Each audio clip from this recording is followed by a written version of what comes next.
O mês de outubro é um mês extremamente importante para as relações geopolíticas internacionais, com eleições extremamente polêmicas rondando o mundo. Argentina, Equador e Polônia, que a gente vai discutir no vídeo, disputam pleitos eleitorais extremamente disputados e que podem alterar, no caso da Polônia, vamos discutir exatamente como, né? A configuração da relação com a Ucrânia e com a própria União Europeia. Turquia ataca o território do Iraque depois de um atentado dos curdos em Ankara, capital da Turquia, não é Istambul.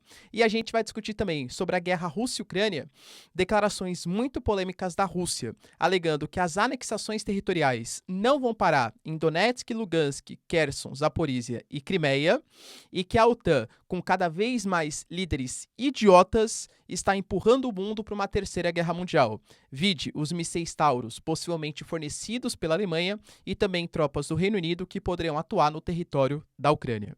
E para finalizar, pessoal, falar também sobre uma conquista significativa da Ucrânia, com a primeira reunião sendo realizada por ministros dos negócios estrangeiros da União Europeia, fora do bloco, fora do território da União Europeia, e tendo um compromisso assumido. A gente não vai pecar pelo cansaço, ou seja, se a Rússia está contando com o cansaço da União Europeia, com o cansaço do Ocidente para vencer essa batalha, esqueçam, a gente reitera nosso apoio ao Zelensky. Se vocês querem entender um pouco mais sobre esses assuntos, e muito mais também sobre geografia, geopolítica, atualidades, política, polêmicas, enfim, tudo para você se manter sempre bem atualizado, já se inscreve no canal, deixa seu like, compartilha esse vídeo, que eu, professor Ricardo, conto muito com a sua ajuda. Belezinha? Pessoal, para quem não me segue no Instagram, hein? @prof_Ricardo Marcílio, me segue lá. E, aliás, eu quero fazer o meia-culpa pela minha ingratidão, hein, pessoal? Saiu o resultado do Prêmio Best, eu estou nos top 3 e não comuniquei vocês. Pô, cara, vocês que foram significativos assim, foram importantíssimos, foram definitivos, né?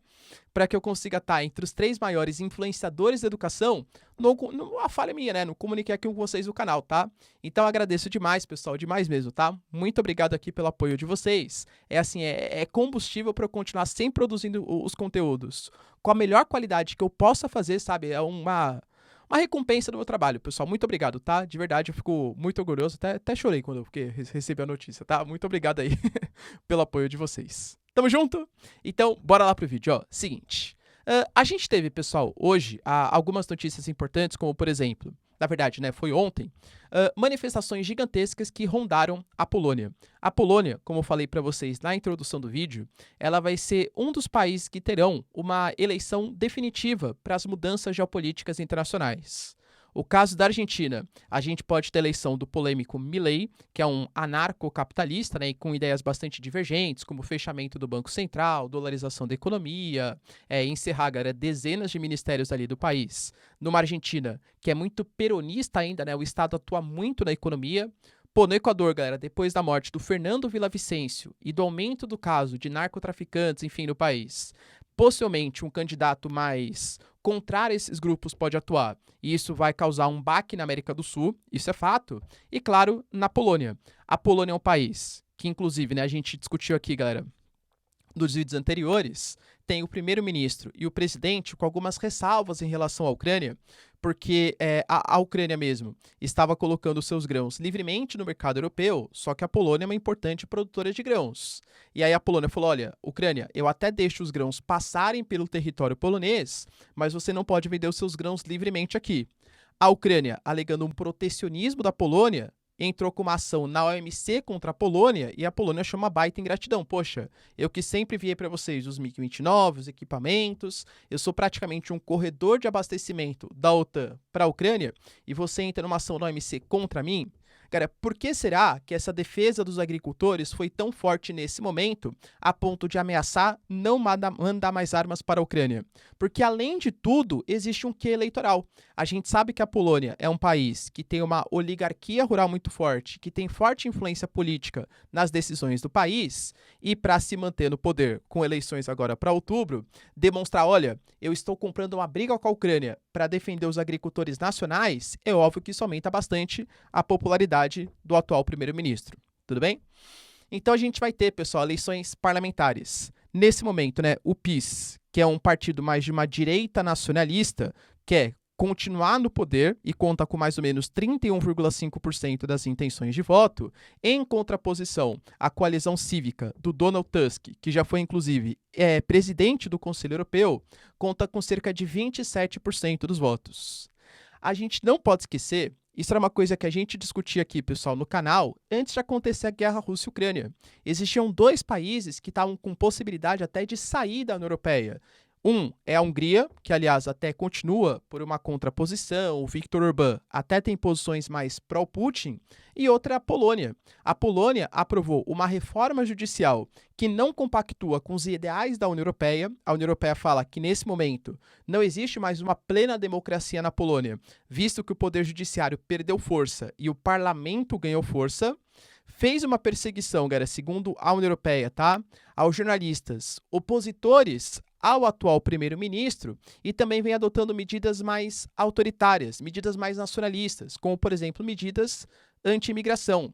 Incentivo, por exemplo, à natalidade para fazer com que a mão de obra seja suprida não por mão de obra estrangeira, mas sim por mão de obra local, já que a Polônia também é um país que vem envelhecendo a sua população. Então, assim, é um país que não compactua com todos esses desejos mais sociais, vamos colocar assim, mais progressistas sociais que representam os interesses da União Europeia, da Alemanha, da França e por aí vai. Por exemplo, um ponto bastante forte é a defesa dos direitos da população da União Europeia, né, LGBTQIA+. A Polônia, galera, já falou no passado, por exemplo, que esse grupo populacional não são pessoas e sim uma ideologia e que isso é uma ameaça aos valores cristãos do povo polaco, entende? Inclusive, a Polônia, por conta das questões da reforma judicial, por conta das declarações, inclusive da proibição da manifestação de pessoas homoafetivas em algumas posições do país, ela não recebeu fundos de auxílio no momento pós-Covid. Pois é, pessoal, bilhões de euros aí foram despejados para uma série de países da União Europeia para a recuperação econômica, a Polônia não recebeu. A Hungria, ela vive situação parecida também, tá? A Hungria, ela também é boicotada. Inclusive, a Hungria falou, o Viktor Orbán, né? Olha, a gente não vai mais aprovar pacotes financeiros para a Ucrânia porque a gente acredita que os 6 bilhões que deveriam ter sido repassados para a gente e não foram, devem estar indo para o território ucraniano. E a Polônia estava numa situação parecida, eu diria que até pior que a dos húngaros. Só que a questão é que quando começa a guerra, a Polônia, ela se unifica, ela se fortalece, tá ali na fronteira, né, claro, com a Ucrânia, e não tinha uma ligação muito afetiva, vamos colocar assim, com o Putin. Então alguns probleminhas foram esquecidos. Mas a esquerda, que é contra o atual primeiro-ministro, né, do Tusk, ela tem um discurso, galera, falando assim, ó, vocês querem então a proibição do aborto, né, enfim, né, não vou falar aqui no YouTube, né, porque não gosta e tal, vocês querem um possível primeiro-ministro que queira sair da União Europeia, ele nunca falou sobre isso, tá? Mas rolava-se até a ideia de um Polexit, ou seja, uma saída da Polônia do bloco. Vocês querem um país que vire uma ditadura? Por exemplo, eles alegam que o primeiro-ministro já falou que assim que ele sair vitorioso da campanha eleitoral, uma das coisas que ele vai fazer é expulsar o Tusk para Berlim, já que ele, que é mais um centro-esquerda tal, compactua com os ideais da Alemanha e não com os ideais poloneses. Então, talvez uma perseguição a opositores políticos. Enfim, galera, é uma eleição extremamente polêmica, tá? Em que a gente vai ter, mais uma vez, um grupo que está com 27.000% dos votos, mais pró-União Europeia, pró-interesses coletivos, sociais, e outro grupo mais nacionalista, outro grupo mais contrário a essa ideia de uma União Europeia que interfira não só em questões econômicas, mas também em pautas sociais e políticas. Eleição na Polônia, polêmica. E esse final de semana, a gente teve, né, o que eles chamaram de a Marcha de 1 milhão de corações, que seria justamente para tirar o atual primeiro-ministro por uma suposta transformação da Polônia em uma ditadura. A Turquia, pessoal, fez um movimento geopolítico super significativo e atacou o Iraque. Por quê? Porque a gente teve um atentado feito, inclusive, segundo a Reuters, o próprio PKK, o grupo dos curdos, tá? Alegou a autoria desse atentado, que foi feito em Ankara, inclusive próximo de prédios políticos, acabou tendo a morte, claro, dos dois terror, né, enfim, tal, e também ferimento de alguns civis e alguns policiais. A Turquia não esperou, pessoal, quase nada e já deu uma resposta, atacando uma série de alvos, inclusive, tá, segundo eles, vários militantes foram neutralizados e 20 alvos foram destruídos nas posições curdas do Iraque. Vai lembrar, pessoal, que os curdos, eles anseiam a formação do Kurdistão, que pegaria parte do território da Turquia, do Irã, do Iraque, da Síria, da Armênia, tá?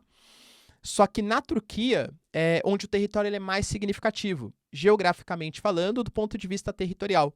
É uma área de nascente do rio Tigre e Eufrates. É uma área super importante para as relações comerciais. Então a Turquia alega que não pode dar mais autoridade e liberdade para os curdos, visto que eles gostariam de formar o Kurdistão deles, né?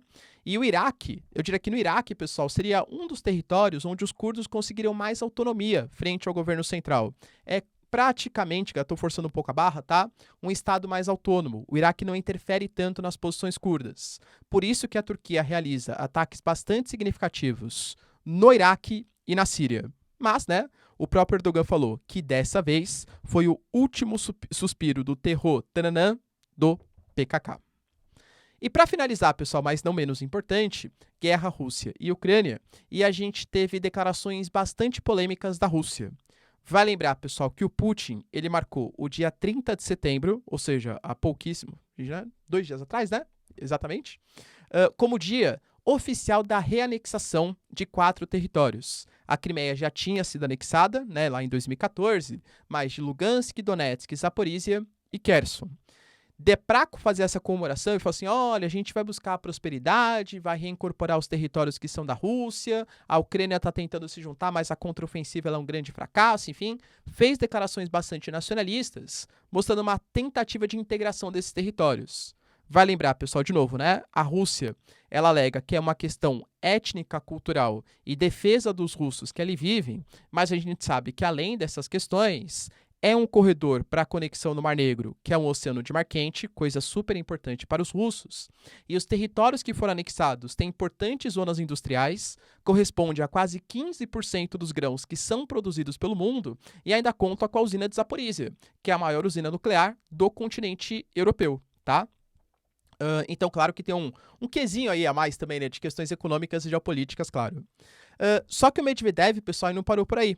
Ele falou, né, que nessa festa de incorporação não vai acabar por aí, segundo ele, tá? Essa operação militar especial, porque eles não chamam de guerra, continuará até a destruição completa do regime né, de Kiev e a libertação dos territórios originalmente russos da mão dos inimigos. Inclusive, a vitória será nossa e novas regiões se unirão à Rússia. Ou seja, esse finalzinho, né? Essas novas regiões se unirão à Rússia. Novas regiões? Então não quer dizer que não é só Crimeia, Lugansk, Kherson, Donetsk, Zaporizhia. Existem novas regiões? Cara, eu pensando, na minha cabeça só vem aquela ideia do Dugin, né? Que dizem que é o ideólogo do Putin. Eu particularmente não acho. Acho que ele é um pouco mais extremista que o Putin, tá? Mas que fala da Nova Rússia, né? Ou seja, a formação, cara, de um único território que conectaria Rússia, passando pela região de Donbás, conectando até a Transnistria, região separatista da Moldávia, e passando ali, né, por Odessa e tal. Ou seja, segundo Medvedev, não vai parar só nessas áreas e eles querem destruir o regime de Kiev. Eu sempre gosto de ressaltar, tá? O que o Medvedev fala, eu sempre vejo como, tipo, a ponta de lança, né? É o mais radical das declarações. Geralmente, não é nem o que o Medvedev fala, nem o que o Putin, né? Enfim, acaba sendo um meio termo ali, tá? O Medvedev eu vejo muito como um cara meio falastrão até, né, com declarações polêmicas e tal, para causar impacto, mas não que de fato a Rússia vá fazer isso que ele está propagando. Mas mesmo assim, é um conselheiro de defesa e um dos líderes do principal partido político da Rússia. E ele também fez algumas críticas relacionadas a algumas movimentações de países da União Europeia e da OTAN. A Alemanha, por exemplo, está cogitando mandar os seus mísseis Taurus para o território ucraniano. São mísseis de longo alcance, de 500 quilômetros. A precisão, estima-se, tá? A 500 quilômetros é de praticamente 4 metros, ou seja, altíssima precisão. Se isso de fato chegar para a Ucrânia, a gente está falando, pessoal, de um equipamento super preciso de longa distância, que vai poder atacar posições militares, não só nas áreas que foram invadidas, ocupadas pela Rússia, mas o território da Rússia mesmo, né? Belgorod, Rostov, enfim, quem sabe Moscou, São Petersburgo, enfim, né? E o Medvedev já falou que se de fato isso for feito, a Rússia vai responder. E vai responder como? Não vai atacar os mísseis na Ucrânia, mas vai atacar as fábricas que estão produzindo os mísseis na Alemanha. Ou seja, um ataque direto contra os alemães, que é membro da OTAN. falou também da questão do Reino Unido.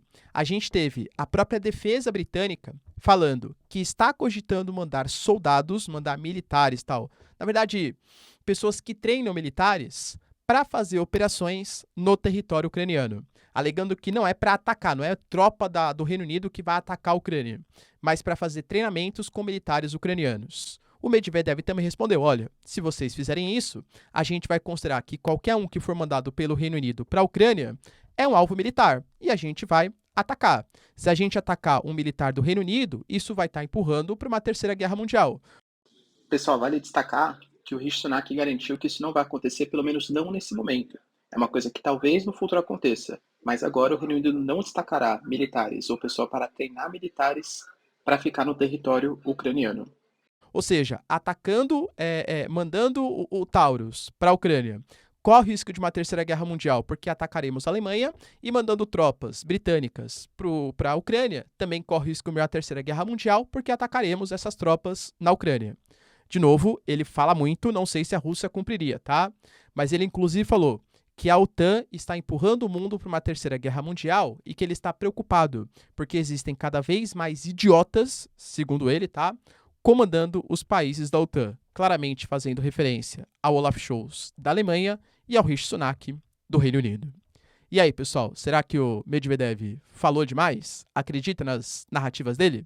Deixa aí nos comentários. E para finalizar, pessoal, também, a gente tem uma boa notícia para a Ucrânia.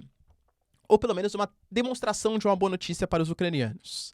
Está acontecendo, né? Na verdade, aconteceu a reunião, pessoal, dos ministros dos negócios estrangeiros da União Europeia, e pela primeira vez ele não aconteceu em um país membro da União Europeia, aconteceu na Ucrânia. E isso mostra uma demonstração de apoio bastante significativa, até pelas declarações que foram dadas, tá? A gente teve, por exemplo, o próprio ministro da Lituânia falando que atualmente a situação está crítica, principalmente por conta dos Estados Unidos e da Eslováquia, vamos entender o porquê, mas que os países bálticos reforçam seu apoio à Ucrânia. A França, por exemplo, através da Catherine Colonna, que é a ministra das Relações Exteriores, também falou, olha, não conte com o cansaço do Ocidente, a gente vai continuar apoiando os ucranianos até o momento final. E, inclusive, o próprio Joseph Borrell, né, que é o representante da União Europeia, falou para contar com o compromisso assumido da União Europeia que a Ucrânia será um país da organização. Então, assim, a gente falou isso no vídeo de domingo, né? Domingo. Cara, existe um aparentemente cansaço dos países. E eu falo isso porque, pô, eu tenho uma responsabilidade gigantesca com vocês, e eu leio mídias ocidentais, mais orientais, mídias brasileiras, tal. Cada vez mais saem notícias de Congresso de tal país revoltado, primeiro-ministro cansado da Ucrânia, Zelensky, até o Elon Musk, que é uma figura importante dos Estados Unidos, não política, né, mas social e econômica, ele falou, poxa, como que os congressistas americanos estão mais preocupados com as fronteiras ucranianas do que com as fronteiras americanas? Falando que congressistas democratas não querem mandar dinheiro para proteger a fronteira sul dos Estados Unidos, mas querem mandar para proteger as fronteiras ucranianas. E até colocou um memezinho ali, né? Tipo aquele meme do cara sufocando, e aí fala assim, Zelensky, depois de 5 minutos, enfim, sem pedir bilhões de dólares para os Estados Unidos. Dando a entender, né, que o Zelensky, entre aspas, enche a paciência dos americanos para conseguir mais financiamento, e isso está cansando os Estados Unidos. No caso, por exemplo, da Eslováquia, um candidato, pessoal, que é o Robert Fico, né, totalmente pró-Rússia e contrário à ajuda da Ucrânia, que inclusive prometeu, tá? A gente vai parar de financiar os ucranianos, ele foi eleito. Na verdade, precisa formar o governo ainda, né? Mas o partido dele possivelmente vai conseguir formar a maioria dentro do parlamento da Eslováquia. Então existe um certo cansaço, principalmente dos Estados Unidos, da Eslováquia, da própria Polônia, né? A gente pode colocar também, e de outros países com esses viés mais nacionalista e anti-Ucrânia. E é uma coisa que a Rússia, ela conta muito, um cansaço. A Ucrânia com casos de corrupção, com lentidão na contraofensiva, que isso demonstre uma certa cada vez mais resistência da população em continuar ajudando os ucranianos. O que você acha, pessoal? Será que essa reunião da União Europeia vai de fato consolidar uma ajuda definitiva para os ucranianos? Estamos com Zelensky e não abrimos?